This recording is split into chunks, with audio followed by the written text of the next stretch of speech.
ॐ यो ब्रह्माणं विदधाति पूर्वं यो वै वेदं स प्रहिणोति तस्मै देवम् आत्मबुद्धिप्रकाशं मुमुर्षु वै शरणम् अहं प्रपद्ये। ॐ शान्तिः शान्तिः शान्तिः। शङ्करं शङ्कराचार्यं केशवं बादरायणं सूत्रभाष्यकृतौ वन्दे भगवन्तौ पुनः पुनः।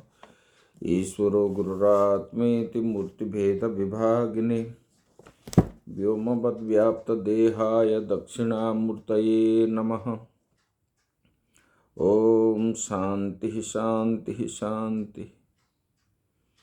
परम ब्रह्म परमेश्वर के श्री चरणों में नमन करते हुए आत्मस्वरूप भक्तवृंद भक्तिमयी माताएं, तो आप श्रवण कर रहे थे, बोले कि जोगों में बता दिए जितेंद्रियस्य दान्तस्य जितात्मनो मुनेः। बोले कि जिसने अपने प्राण मन इंद्रिय पर विजय प्राप्त कर ली, जो संयमी है और मेरे ही स्वरूप का धारण कर रहा है, उसके लिए ऐसे कोई सिद्धि नहीं है। बोले कि ऐसे दुर्लभ है। बोले कि ऐसे वाले लोग ही सिद्धियां प्राप्त ही है। ऐसे सिद्धि के बारे में बोले कि योग सांख्य और धर्म आदि उनका एवं सिद्धियों का एकमात्र हेतु कौन है? बोले कि मैं ही हूँ, मैं ही सबका स्वामी हूँ, मैं ही प्रभु हूँ। बोले कि इसी प्रकार में भगवान ने भक्ति के बाद जोगों के बारे में बता दिया। अभी उद्धव जी प्रश्न पूछ रहे हैं, त्वं ब्रह्म परमं साक्षात् अनाद्यन्तमपावृतं सर्वेषामपि भावानां त्राणस्थित्यप्ययोद्धवः। बोले कि भगवान आप स्वयं परम ब्रह्म है, न आपका आदि कोई है, न अंत भी है। आप अवारण रहित अद्वितीय तत्व है। समस्त प्राणियों और पदार्थ का उत्पत्ति, स्थिति, रक्षा और प्रलय के कारण भी भगवान आप ही हो। आप ऊंचे नीचे सभी प्राणियों में स्थित हो, परंतु जिन लोगों ने आपको जो मानते हैं, बोले कि आपको जानते नहीं जो, वो आपको मानते नहीं। तो बोले जो जानते हैं आपका ही वो भजन करते हैं। इसलिए आपको जो है मैंने पूछना चाहता हूँ, किन भावों से आपकी उपासना करनी चाहिए? भगवान आप स्वयं परमात्मा ही हो और विद्वान लोग भिन्न भिन्न रूपों में आपका उपासना करते हैं। और आप मुझे बताइए किन किन भावों में आपकी उपासना करनी चाहिए। तब भगवान श्री कृष्ण ने बताया कि उद्धव जी, बोले कि कुरुक्षेत्र के युद्ध में जब कौरव और पांडवों का युद्ध हुआ था, बोले कि उसी समय अर्जुन ने प्रश्न किया कि मेरा क्या क्या विभूतियां हैं। तो विभूतियां हैं और कैसे मेरा आराधना करनी चाहिए। बोले कि तुम जानते ही हो कि अर्जुन की यह प्राकृत मति जो हो गई कि हंता हूँ और यह हत होते है। मतलब प्राकृत बुद्धि उनका हो गया था क्या, मैं मरूं और सब लोग मेरे द्वारा मारे जाएंगे। तो इसी प्रकार बुद्धि उनमें हो गई थी। तो इसलिए मैंने वहाँ पर उनको बोले कि उनको मैंने समझाया था। बोले कि हे उद्धव जी, अहम आत्मोद्भावमीशां भूतानां सुहृदीश्वर, अहम सर्वाणि भूतानि तेषां स्थित्युद्भवाप्ययः। बोले कि मैं समस्त प्राणियों का अहम आत्मा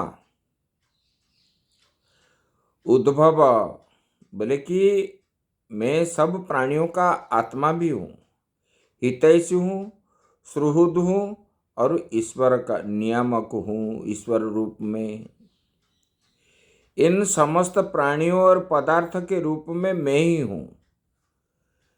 इधर भी बताए, ईशावास्यम इदं गुम सर्वम यत्किंच जगत्याम जगत, मैं कार्य भी हूँ, कारण भी हूँ। बोले कि ईश्वर मैं ही हूँ। बोले कि सर्वभूत में हूँ। अहम आत्मा गुड़ाकेश, भगवान बताए गीता में। और सबका पालनादि हेतु मैं ही हूँ। मया दक्षिण प्रकृति सूयते सचराचरम, और गतिमान की गति भी मैं ही हूँ। जो सूर्य आदि गति करते हैं वो सूर्य भी मैं हूँ, चंद्र भी मैं हूँ, पृथ्वी भी मैं हूँ। और जो वशीकरण करने वालों का काल मैं हूँ। बोले कि ये तीनों काल जो होता है,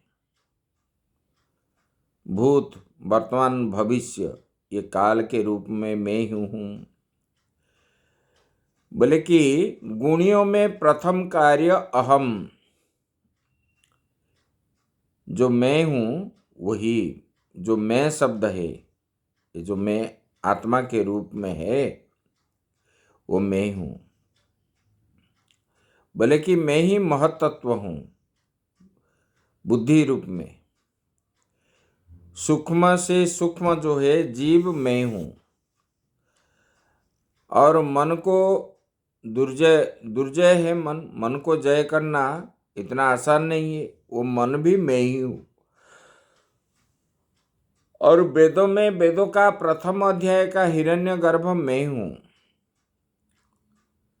बोले कि मंत्र में प्रणव मैं हूँ, अक्षर में अकार मैं हूँ, छंदों में गायत्री मैं हूँ, देवताओं में इंद्र मैं हूँ, तीर्थों में गंगा भी मैं हूँ। बोले कि वर्णों में ब्राह्मण हूँ, आश्रमों में सन्यासी मैं हूँ। बोले कि समुद्र सरोवर में समुद्र में हूँ, पृथ्वी में जो गंध है वो मैं हूँ, और जल में जो रस है वो भी मैं हूँ, अग्नि में जो तेज है मैं हूँ। ऐसे बोले कि मेरा तेज, श्री, कीर्ति, ऐश्वर्य, त्याग, आह्लादकत्व, भाग्य, वीर्य, क्षमा, विज्ञान, ये सब मेरे विभूतियाँ हैं। सारा संसार में जो जो चीज़ हमको दिखाई पड़ता है, जिसको अनुभव भी हम करते हैं, यही सब भगवान का है। जैसे घड़ा में कहीं भी देखो मिट्टी ही मिट्टी, मिट्टी के वो अन्वय है, वो व्यतिरेक है। केवल वाणी से इनका वर्णन नहीं किया जाता है। मनोविकार एवैते यथा वाचा विधीयते। बोले कि मन के द्वारा, वाणी के द्वारा परमात्मा का मतलब मेरा वर्णन करना संभव नहीं है। शब्द ज्ञानानुपाति वस्तु शून्यो विकल्पः। बोले कि ये सबके सब क्या है, विकल्प है। इसलिए भगवान कहते हैं उद्धव जी, अपने मन को विकल्प में मत लो। ये बात क्यों कही भगवान ने? लोग क्या इधर छोड़ के उधर भागते हैं। कभी हनुमान जी को पूछते हैं, कभी राम जी के पास चले जाते हैं, कभी शिव जी के पास पहुंच जाते हैं। बोले कि मन को विकल्प में मत लो। वाचम यच्छ मनो यच्छ प्राणन यच्छेन्द्रियाणि च। बोले कि बोलना बंद करो, मन बंद करो और प्राणेंद्रियों को बंद करो। हम इधर भागते उधर भागते, इनके पास जाते उनके पास जाते, इसमें क्या होता है, मन में विभ्रांति हो जाती। इसलिए हमको मन को स्थिर करके, मन को ये जो है सारे प्रपंच से मन को बचा करके स्थिर रखना चाहिए।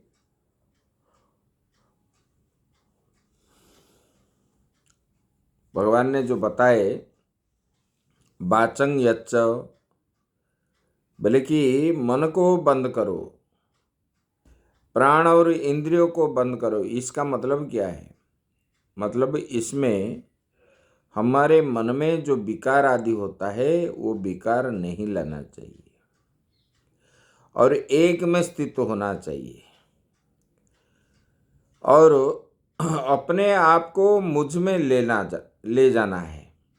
तब मन को विकल्प में नहीं, सब में भगवान का स्वरूप ही देखना चाहिए। जो गंध भी आ रहा है वो गंध जो है सुगंध है, ये भगवान का ही है।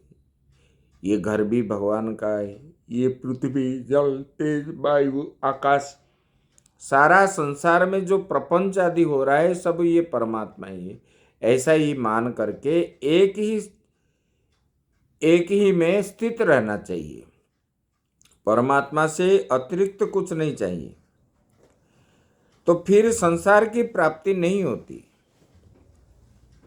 करने वाला वही है, कराने वाला वही है और मैं भी वही हूँ। इसी प्रकार भाव में सिया राम मय सब जग जाने, बोले कि इसी प्रकार भाव सब में, चींटी से लेकर के ब्रह्मा पर्यंत सब में ये है। बोले कि सब में मुझे ही देखो और अपने मन को बस में करने के ये जो है विकल्प में फंस जाता है, बस नहीं होता। मन अपने बस में क्यों नहीं होता? जैसे कि किसने गया बाजार को कुछ खरीदने के लिए और वहाँ खरीद करके लाया और दूसरे को वही चीज़ जब देखा, अपना सामान उनको अच्छा नहीं लगा, उनका पसंद आ गया, उनको अपना सामान को वापस करता है, फिर दूसरे का जो सामान वो लाती है। बोले कि ऐसे मन जो है इधर उधर होता है, तो इसलिए मन को एक में ही फंसाओ जिसके द्वारा हमारा कल्याण होगा। ये जितना सारा है विभूतियां हैं, प्रपंच है, ये सब प्रपंच ही है। इसलिए भगवान ने अंत में बताए, कल भी मैं बताया था, तो जब परमात्मा हमको मिल गए तब हमारा संसार में कुछ शेष नहीं बचता मिलने के लिए, क्योंकि वो सब चीज का वो मतलब प्रमुख है, वो सब में है, सब उसी में है। बोले कि फिर संसार की प्राप्ति नहीं होती। जब इसमें मन स्थित हो गया फिर संसार के प्रति मन नहीं होगी। जो अपने मन को बस में न करके इन विकल्पों में फंस जाता है, जो भगवान के बोले कि अपने मन को एक में स्थित न करके विकल्पों में फंसता है। कभी तपस्या करता है, किसी ने व्रत किया तो देखा उनके व्रत में लग गया, किसी में दान किया तो उसमें दान करने लगा, कभी रुद्राभिषेक करने लगा, कभी इधर चला जाऊं उधर चला जाऊं। इसी प्रकार वहीं जाने से मैं दर्शन करूंगा। आया तो परमात्मा की प्राप्ति के लिए, लेकिन मन को जब स्थिर नहीं करता, ये किया तो मैं कर लूंगा। अरे जिसमें आप स्थित हो, मान लो आपको अभिषेक करना है, बस शिव जी की उपासना करो, अभिषेक करो, फिर इधर से उधर चले जाओगे और दूसरा पूजन करोगे, फिर उससे फिर और कहीं चले जाओगे, कभी दान करो, कभी व्रत करोगे, ये सब में मन क्या होता है, स्थिर नहीं होता है। इसलिए मन प्राण आदि के बस में करके मेरी भक्ति करनी चाहिए। भक्ति उसी में नहीं होता है। मन को जब तक स्थिर आप नहीं करोगे तब तक जो है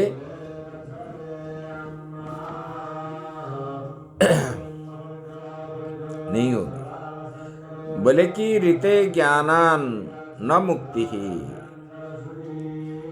ज्ञान से ही मुक्ति होती है, ज्ञान के बिना मुक्ति नहीं होती है। तो ज्ञान किस प्रकार होना चाहिए? बोले कि ये संसार में मुझे ही देखना चाहिए। यो मां पश्यति सर्वत्र सर्वं च मयि पश्यति। जितने सारे पदार्थ है, जीव है, जो भी कुछ है, सब में मुझे देखो और मेरे अंदर सबको देखो। सारे चराचर जगत मुझ में स्थित है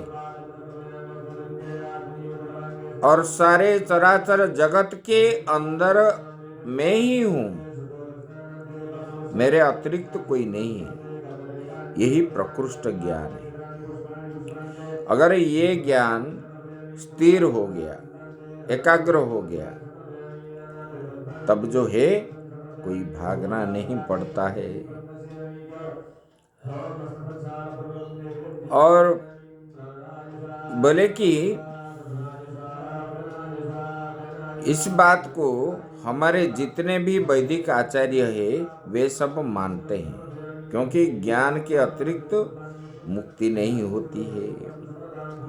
परंतु जिन्होंने तत्व को विशिष्ट माना है, उनके लिए विशिष्ट ज्ञान से भी मुक्ति होती है। भक्ति विशिष्ट ज्ञान है। विशिष्ट ज्ञान मतलब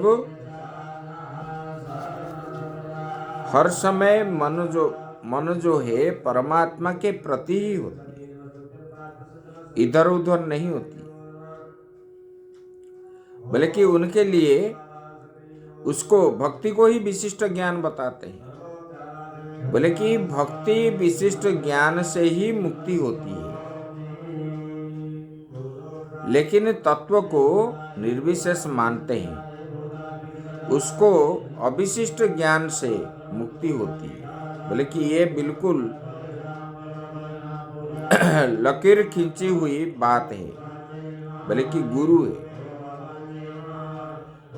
बोले कि जैसे नारद जी के द्वारा ज्ञान प्राप्त हुए प्रहलाद जी, और प्रहलाद जी जितने विपत्ति सब उस समय आती थी उनको आ रहा था, वो तलवार में भी भगवान का स्वरूप को देखते थे, विष में भी भगवान का स्वरूप देखे, अग्नि में भी भगवान का स्वरूप को देखे, और जो है जो राक्षस लोग आ रहे थे उनको उनके अंदर भी परमात्मा का स्वरूप देखे, और जो है सबके अंदर वो परमात्मा को ही देखने लगे। तब जो है इनको ये कुछ नहीं लगा। सबके अंदर परमात्मा का स्वरूप देखे तो उनको भय नहीं होता था और एकाग्र हो गए थे। भले कि भगवान ने जब पूछे, बोले कि मैं आने का विलंब हो गया। बोले कोई बात नहीं है, इसमें कोई बात नहीं है,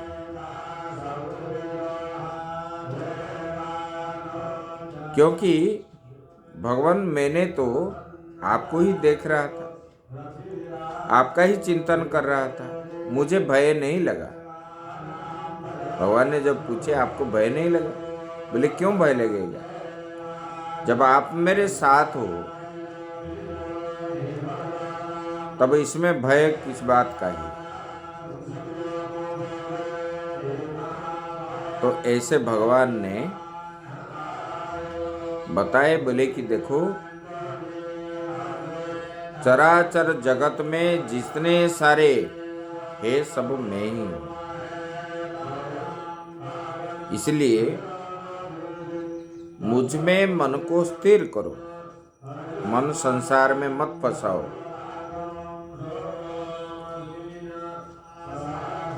क्योंकि संसार में मन को विचलित करोगे, इधर भागोगे इधर भागोगे इधर भागोगे, जैसे कि दो नाव के अंदर आप बैठोगे तो डूब के मरना पड़ता है। एक नाव में एक पैर, दूसरे नाव में एक पैर रखकर आप जल के अंदर जाओगे तो डूब के मरोगे। तो इससे एक से ही मन को, लोग होते हैं आज पूजा कर लेते हैं, कल भक्ति में बैठ जाते हैं, कल कीर्तन करते हैं, कभी दान में लग जाते हैं, इसमें अपना जो है मन कभी स्थिर नहीं होगा।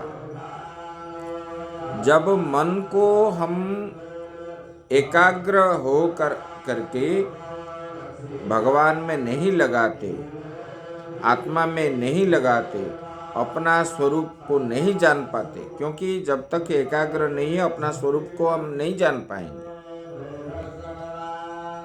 इसलिए हमको जो है मन को एकाग्र करना है, विषयों से हटाना है, बाहर जगत से हटा करके, विषय मतलब बाहर का जगत का, सब इंद्रियों को अपने बस में करके, जैसे कछुआ अपने इंद्रियों को समेट लेता है कोई आगे आया तो, इसी प्रकार अपने इंद्रियों को अपने बस में करके, चारों ओर से खींच करके विषयों से दूर रहना है,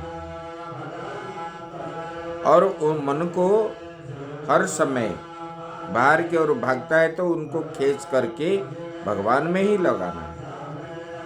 इस प्रकार बार बार बार बार हम जब करेंगे तब जो है हमारा मन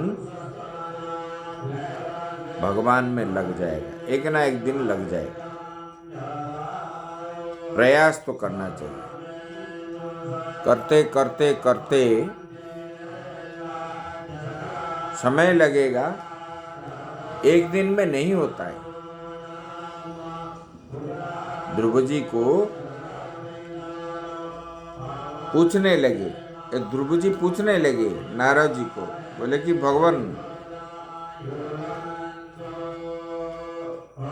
मैं तो सब करता हूँ, आप जैसे जैसे बोले, लेकिन मेरा मन क्यों नहीं लगता।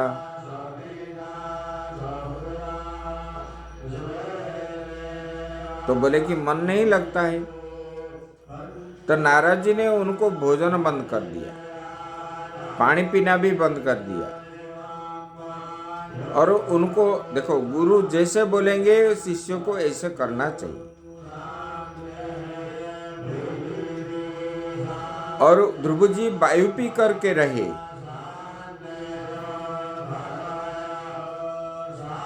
जब माने अपना प्रयास भी किए तब जाके उनको जो है भगवान की दर्शन हो। जब हम नहीं मानेंगे तब दर्शन कैसे होगा।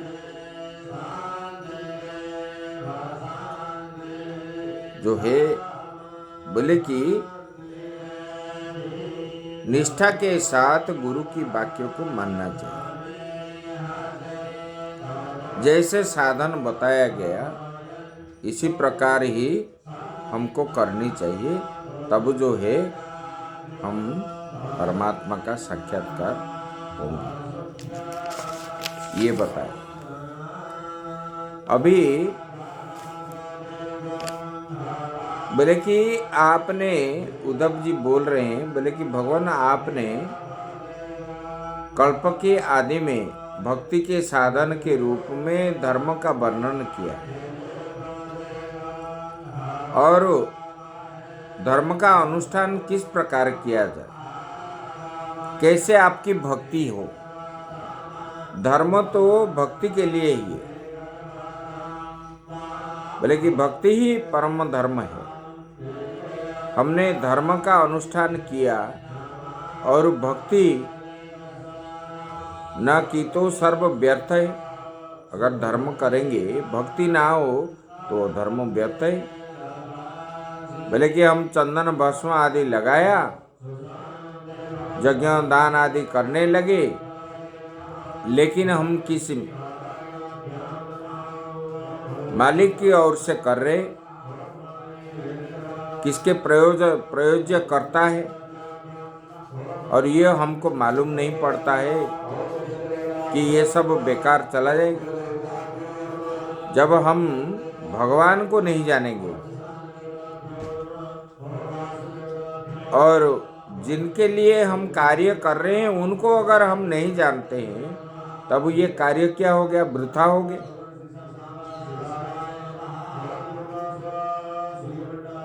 बोले कि अब वो लोगों का वो मालूम नहीं है और आपके सिवाय दूसरा कोई उसका वक्ता भी नहीं,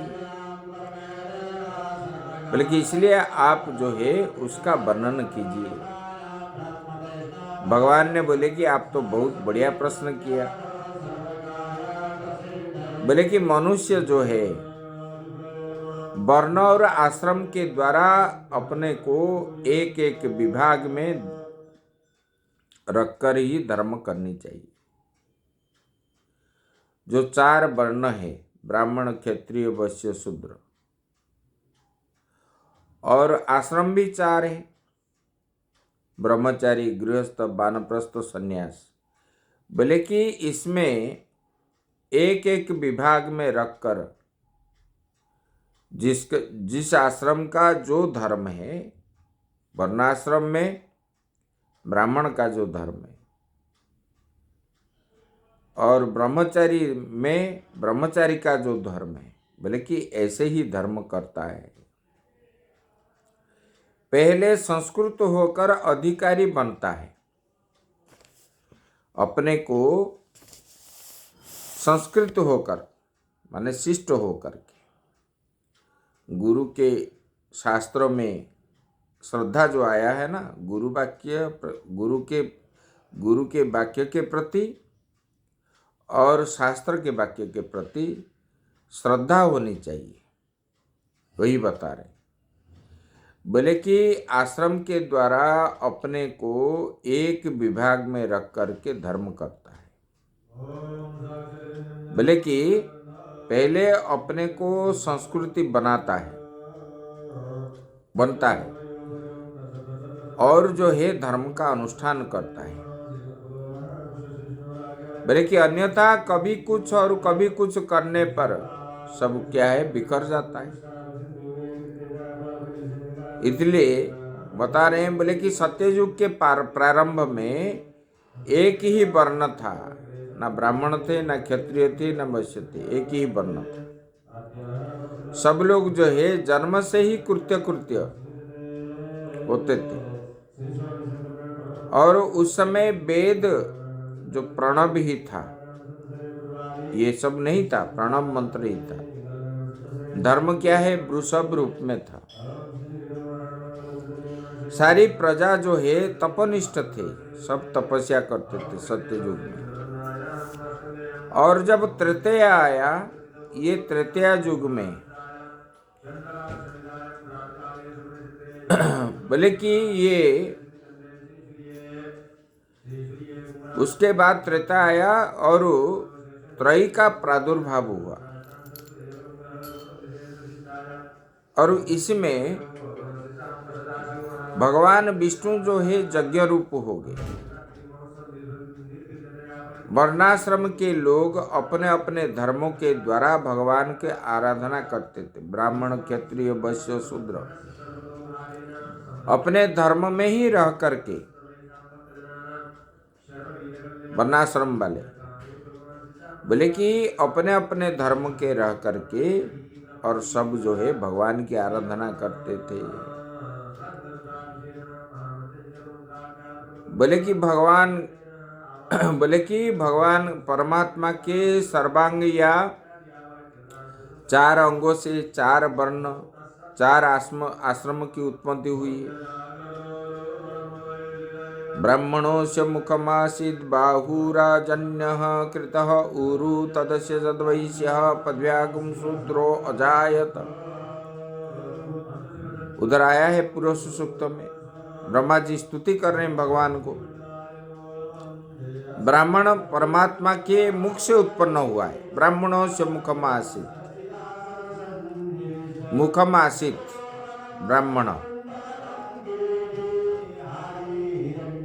क्षत्रिय बाहु से उत्पन्न हुआ है, जांघ से वैश्य है और पैरों में शूद्र उत्पन्न हुआ है। बोले कि इसी प्रकार उत्पन्न हुए। बोले कि ब्राह्मण का क्या है? शुचि रहना, शौच और हर समय संतोष में रहना। बिना शुचि नहीं है, खाने के बाद हाथ को धोना, शुचि रखना, वस्त्र को शुचि रखना। क्योंकि हम जैसे गंदा वस्त्र पहनने से मन कभी अच्छा नहीं लगता। साफ सफाई वाला वस्त्र हम जब पहनते हैं तो मन जो है आनंद रहता है। इसलिए अपने को पहले ये स्थूल शरीर को शुचि रखना चाहिए, स्नान आदि करनी चाहिए। बोले कि ब्राह्मण जो है शुचि में रहना चाहिए। और क्या है? बोले कि संतोष रहना चाहिए। मिले ना मिले हर समय संतोष रहना चाहिए। बोले कि ये ब्राह्मण का स्वभाव है। और क्षत्रिय का क्या है? बोले कि तेज, बल, धैर्य, ये क्षत्रिय का स्वभाव है। बल भी होना चाहिए और धैर्य होना चाहिए, निर्भीक होकर के रहना चाहिए। और वैश्य का क्या है? आस्तिक्य, दान निष्ठा और अदम्भ, अहंकार नहीं रखना चाहिए। मन का मतलब नास्तिक भाव नहीं होना चाहिए और दान करना चाहिए। और जो है ब्राह्मण की सेवा करना चाहिए। यही द्विज जो है गाय आदि की सेवा। और यथा लब्धे न संतोषो, बोले कि द्विज जो होते हैं वो क्या करेंगे? बोले कि गौ सेवा करेंगे और जो मिले उसमें संतुष्ट होना चाहिए। बोले कि जो वर्णाश्रम को नहीं मानते उसका स्वभाव विकारी हो जाता है। आज जो मानते नहीं, ब्राह्मण जनेऊ संस्कार ठीक से नहीं करते, क्षत्रिय अपने धर्म में नहीं रहते, इसमें वो क्या हो जाता है? बोले कि विकार हो जाता है। जैसे दूध विकार होने से दही बन जाता है, इसी प्रकार ये चारों वर्ण अभी जो है विकारी है। क्योंकि निर्विकार बनने के लिए अंदर कोई संस्कार नहीं होता। जिसको आया गुरु मान लिए, जिसके आया जो कर्म आया वो कर लेते, जो आया वो खा लेते हैं। बोले कि इसलिए उसके अंदर कोई संस्कार नहीं है। चाहे किसी भी वर्ण में रहने वाले हो, पर उन्हें इस बात का ध्यान रखनी चाहिए वे किसी को दुख ना पहुंचावे और हर समय सत्य बोले, दूसरे का धन ना ले और काम क्रोध लोभ को काबू में अपने बस में रखना चाहिए। बोले कि ये सर्वावर्णी का धर्म है, चारों वर्ण के लिए यही धर्म है। बोले कि चार वर्णों का यही धर्म है, इसको पालन करना चाहिए। बोले किसी के मन में दुख ना देना, सत्य बोलना और जो है किसी का धन नहीं छीनना, काम क्रोध लोभ आदि को अपने बस में करना। और आश्रम धर्म को बता रहे हैं, ब्रह्मचारी, गृहस्थ, वानप्रस्थ और सन्यास। बोले कि ये ब्रह्मचारी दो तरह का होते हैं, एक जो है उपकुर्बान, दूसरा है नैष्ठिक। बोले कि उपकुर्बान ब्रह्मचारी जो है उपनयन ग्रहण करके गुरु कुल में रहे, वहां वेद पढ़े, मेखला आदि का धारण करे, स्नान जप ध्यान आदि में मौन रहे और नख नाखून और जो है रोम जो है ना काटे, जानबूझकर वीर्यपात ना करे। कभी अनजान में ऐसा भी हो गया तो उसमें गायत्री जाप करे, पवित्रता से रहे, संध्या बंदन करे और गुरु और ईश्वर की सेवा करनी चाहिए। गुरु को ईश्वर के रूप में ही सेवा करनी चाहिए, क्योंकि सर्वदेवमयो गुरु ही सर्वदेवमय है। बोले कि कभी इनका जो है अपमान ना करे और गुरु को मनुष्य ना समझे, भगवान ही समझे, और गुरु को गुण दोष न देखे। गुरु के कोई मांग ना करे, गुरु से कोई मांगना नहीं। बोले कि सायं प्रातः रूपानीय भोक्ष्यं तस्मै निवेदये। और गुरु के सामने हर समय छोटे की तरह ही आचरण करे, जब तक विद्या समाप्त नहीं हो जाए तब तक उनकी सेवा में रहे। ये ब्रह्मचारी का उपकुर्बान। और नैष्ठिक ब्रह्मचारी का धर्म बता रहे हैं कि यदि विशेष लोक की प्राप्ति की इच्छा हो तो वो गुरु की दक्षिणा के रूप में अपने शरीर ही अर्पण कर दे। किसी लोक की प्राप्ति करना इच्छा है तो अपने शरीर को दक्षिणा के रूप में गुरु की अर्पण कर दे। गुरु में, आत्मा में और सब में मुझ परमात्मा को दर्शन करे। बोले कि वही ब्रह्मचारी, नैष्ठिक ब्रह्मचारी गुरु के अंदर भी मुझे देखे और चराचर जगत के अंदर जितने सारे वस्तु हैं सब में मुझे ही आत्मा के रूप में ही दर्शन करे। अपृथक धीरूपासित। बोले कि नैष्ठिक ब्रह्मचर्य धारण कर लेने पर स्त्रियों के बीच में ना रहे, स्त्रियों के भोगों की चर्चा ना करे। बोले कि उसमें सुख ना ले, उनका संग भी ना करे। बोले कि शौच आचमन स्नान आदि बिल्कुल ठीक ठीक करे। सर्वभूत में चराचर जितने सारे है चराचर जगत, बोले कि सर्व में मुझे ही देखे। बोले कि वो आजीवन ब्रह्मचारी रहना चाहता हो तो वो अपने आप ही मेरा भक्त हो जाएगा। इसी प्रकार बताए। आगे की बात हम कल करेंगे। ओम पूर्णमदः पूर्णमिदं पूर्णात् पूर्णमुदच्यते पूर्णस्य पूर्णमादाय पूर्णमेवावशिष्यते। ओम शांति शांति शांति।